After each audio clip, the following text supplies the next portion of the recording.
Hi and welcome back to another look behind the scenes of the development of Operation Flashpoint Dragon Rising. Today we're going to be looking at, or rather listening to, audio. Audio plays a massive part in Operation Flashpoint. The sounds in Operation Flashpoint are very authentic. We've strived to record every vehicle and every weapon in the game. We know how passionate people are about the game and how passionate people are about the sounds of the game. Audio element really enhances the visual aspect of Flashpoint. We've got all sorts of different ambiences that really immerse the player in the world, and visuals are just one part of that. Audio plays a very big part as well. For example, when you're walking through a forest or patrolling a forest, you get ambient bird song, and the guys have actually gone out and found the animals that inhabit that part of the world to make sure it's authentic. Silence can be just as important as terrific noises. As you're moving through forests, you hear the audio, you hear the crack of twigs, etc. But as well as that, some of the vehicles that we have, you can even identify what they are just from the sound that they're making.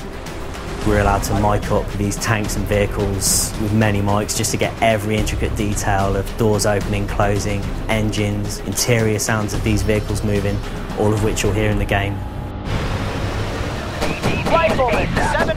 We use audio as a tool in Flashpoint. It lets you know that you're under fire. It lets you know where the fire's coming from. Audio plays a vital role within every mission in Operation Flashpoint. It's really important to dictate the mood of what's going on, whether you're hearing very long distance gunfire and combat to know where particularly large engagements happening, or whether you're using it to cue in where the enemy are located for spec ops missions. Artillery is one area where the audio really helps the visual aspect of the game. When artillery shells land across the valley, you actually get the sound delay. So you'll see the flash, you'll see the explosion, and then we model the speed of sound, so the actual shockwave and shake as the bass kind of hits you from the explosion.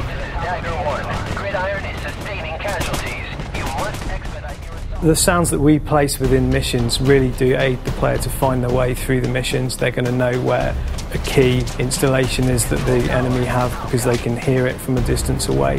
They're going to know where quiet areas are away from forces because they can hear crickets chirping. In Flashpoint we use audio to really enhance the immersion the player gets from being in certain situations. So when they enter a building, gunshots feel louder, explosions sound more muffled if they're happening outside.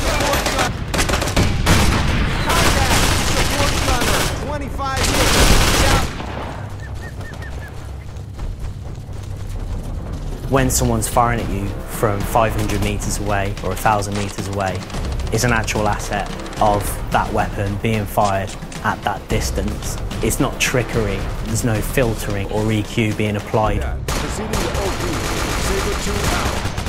We went to the Marines Production Assistance Office specifically to make sure that what we had matched Marine procedures and Marine conduct, so that we had a very genuine feel of how Marines actually talk. We have different stress states for your squad speech. So, for example, if you're under fire, your squad will use a loud, clear voice to project their orders. If you're in the stealth mode, your guys will be whispering, and it'll be a forced whisper.